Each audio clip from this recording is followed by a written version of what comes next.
This is how you unbox your box of Ritello Maximus. So once you receive it, of course, you put it down like this. Okay, it's easier, and then pull it out. Okay, and then open it.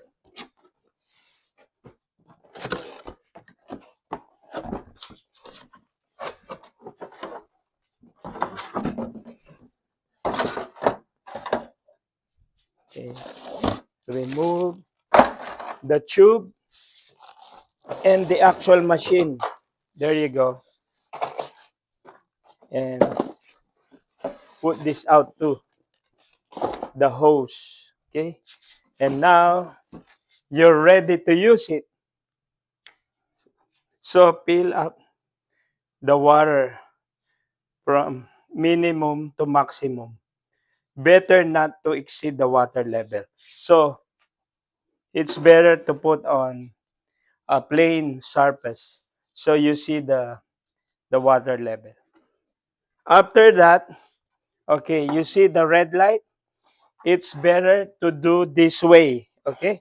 So put it on top of the water basin, the main unit, and then you will see it turns blue. The light should turns blue. And then, okay, once it's centered, blue light will lit.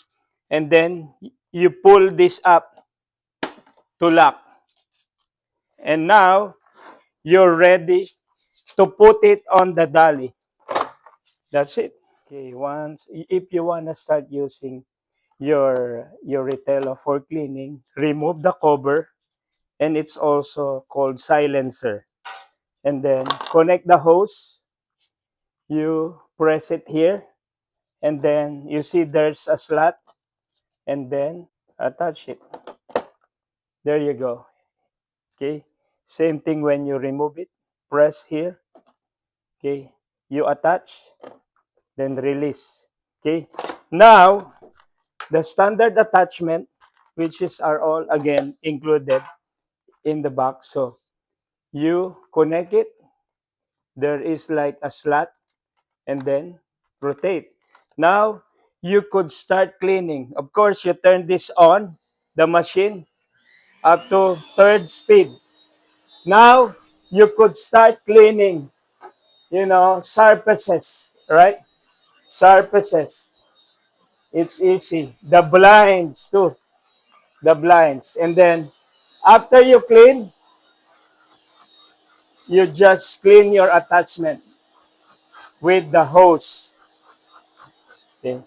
Now, if you want to clean your couch pillows, you have the mini power brush.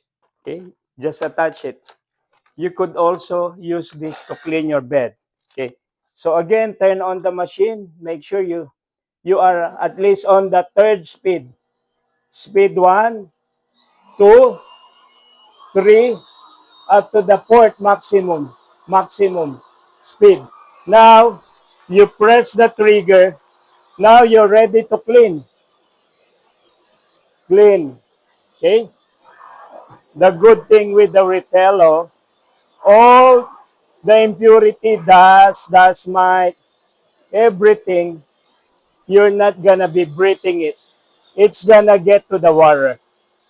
If you want to clean the floor, the best way, like floor, if you have tiles, if you have hardwood, okay? So connect the tube. This is the tube, okay? Just follow, there is a module. There's no way to connect it, but you have to attach with the module. But this one, it's manual. We're gonna use the the floor brush, the wall brush, and you could also use this for sealing. So again, turn on the machine, first, second, third, or up to fourth speed. It's up to you. Now you could start sweeping the floor. With this, it's really good. You are sure the dust won't what? Spread. Everything again goes to the water. So same thing with the wall. See, it's easy. Wall brush. Okay? And okay. Now I'm gonna show you how to use the map or the super map. You attach the rug glider.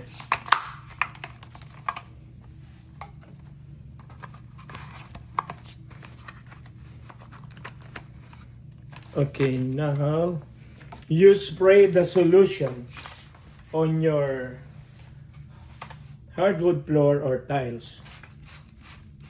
Some use Bona to make it look shiny. So turn on the machine at least third speed, and now you could sweep and make it shine. Okay, to scrub the tiles when there is stain. Okay, but again, first you sweep it.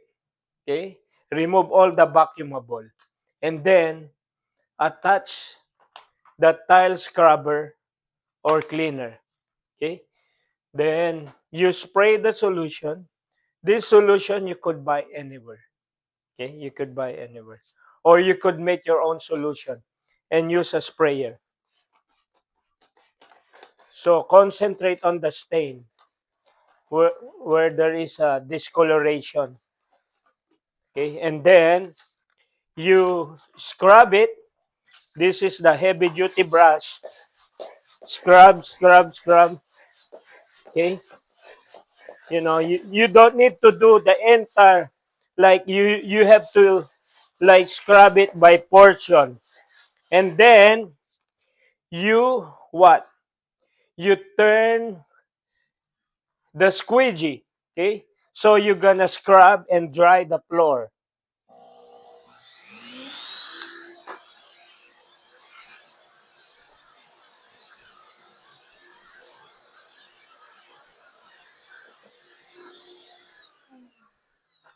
Now if the tile's still wet, you could use the super map with the glider.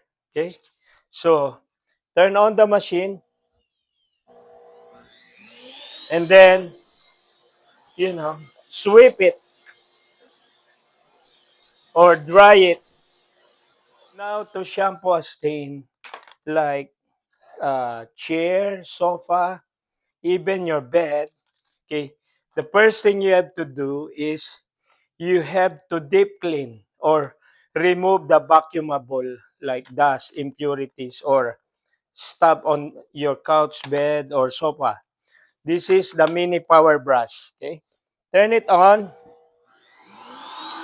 at least high mode or third mode. Now the trigger on the trigger. Now you deep clean,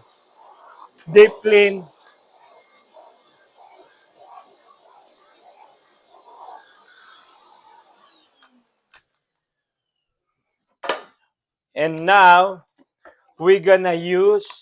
This is the again optional attachment, mini shampoo. Now you concentrate on the stain. This is a shampoo solution. We have our own solution. If you have it, you could use it. You just need a sprayer.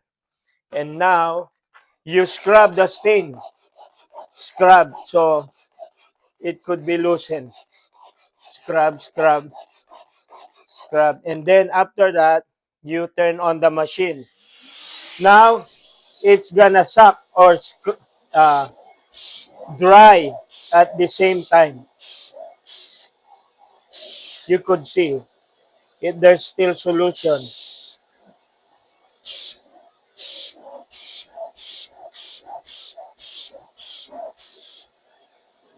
Okay, now after that, you could just air dry it. If it's a small furniture, you could bring it outside under the sun.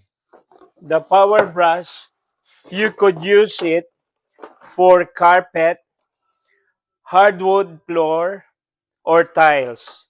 So connect, it also has a module. Okay? And then step on this to unlock from storage position.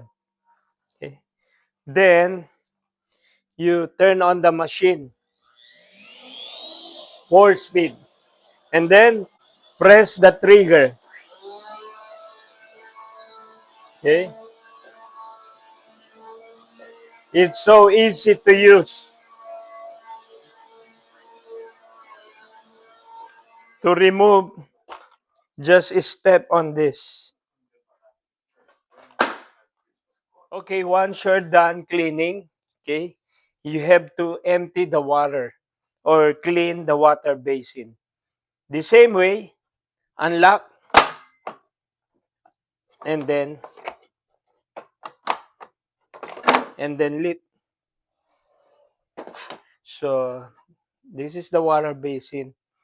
Empty it or clean it right after cleaning. Okay, just dump it, then clean. Yeah. Okay, this is how you clean the separator. Make sure the power cord is unplugged. Okay. It has a tools. This one tool. This is the tool. Okay. And then you could see here written to open. It's clockwise. Clockwise rotation. There's no other way. The brush is going down. And then loosen your separator. And then this is what you could do. You could brush it with the tool brush. And then after that, you like wipe it, dry the surface, this part, okay? Clean this part too. And then now, put the separator back and then hand tight and to lock, it's going to the left, counterclockwise. And one important thing, when you put back the tool, you make sure, there's only one position. You see the brush is away from you. Wait until, it will sit. Don't force it. Don't force. And then just push. Not too hard. There you go. You're done. So after that, it's a good practice with this Ritello Maximus to dry, air dry the machine, okay, by not attaching what? The main unit to the water basin. Like do this advisable. It's also on the like warranty. You have to see air dry separate like overnight.